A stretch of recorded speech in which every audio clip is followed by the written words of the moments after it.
এই মুহূর্তে বাংলার ডিএ আন্দোলনের সংগঠন সংগ্রামী যৌথ মঞ্চের কনভেনর ভাস্কর ঘোষকে নিয়ে উঠে এসেছে একটি বিরাট গুরুত্বপূর্ণ আপডেট। ডিএ আন্দোলনকারী ভাস্কর ঘোষকে এবার রক্ষা কবচ দিল কলকাতা হাইকোর্ট। কেন রক্ষা কবচ নিতে হলো, কিসের রক্ষা কবচ পেলেন তিনি, এবং কি জানালো কলকাতা হাইকোর্ট, সম্পূর্ণ বিষয়টি ডিটেলসে আলোচনা করব। তার আগে চ্যানেলে নতুন হলে চ্যানেলটিকে সাবস্ক্রাইব করুন এবং বেল আইকনটি বাজিয়ে অল নোটিফিকেশন অন করে দিন এই ধরনের গুরুত্বপূর্ণ আপডেটগুলি ঠিক সময় মতো পেতে। বন্ধুরা, আপনারা জানেন দীর্ঘদিন ধরেই কেন্দ্রীয় সরকারি কর্মচারীদের ন্যায় রাজ্য সরকারি কর্মচারীরাও রাজ্য সরকারের কাছে দাবি জানিয়ে আসছে তাদের মহার্ঘ ভাতা বাড়ানোর জন্য। তার জন্য রোদ বৃষ্টি ঝড়কে উপেক্ষা করে শহীদ মিনারের পাদদেশে অবস্থিত সংগ্রামী যৌথ মঞ্চে প্রতিনিয়ত নানান কর্মসূচি গ্রহণ করে চলেছেন সরকারি কর্মচারী এবং অবসরপ্রাপ্ত কর্মচারীরা। কিন্তু কাজের কাজ কিন্তু কিছুই হচ্ছে না, কারণ এই সরকারের সদিচ্ছার অভাব রয়েছে।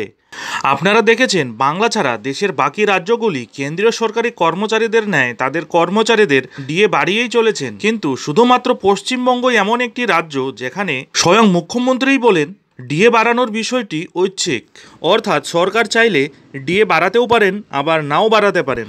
তবে কেন্দ্র সরকার হোক বা রাজ্য সরকার হোক, এআইসিপিআই অনুসারে সরকারি কর্মচারীদের বছরে দুবার মহার্ঘ ভাতা বাড়ানো হয়ে থাকে, শুধুমাত্র পশ্চিমবঙ্গেই তা ব্যতিক্রম। তাই শিক্ষক, সরকারি কর্মচারী এবং পেনশনাররা তাদের দাবি আদায়ের জন্য আন্দোলন করেই চলেছেন। ঠিক এরই মধ্যে এবার আরজিকর কাণ্ড নিয়ে তোলপাড় সারা রাজ্য সহ গোটা দেশ। এই নৃশংস ঘটনার প্রতিবাদে নবান্ন অভিযান করা হয়েছিল এবং সেখানে সংগ্রামী যৌথ মঞ্চ তাদের পূর্ণ সমর্থন জানিয়েছিল, এবং সেই নবান্ন অভিযানের ভিত্তিতেই ভাস্কর ঘোষের বিরুদ্ধে অ্যাকশন নেয় পুলিশ।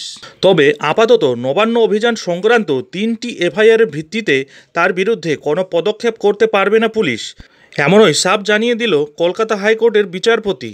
জানা গিয়েছে মামলার পরবর্তী শুনানি রয়েছে আগামী 6ই নভেম্বর।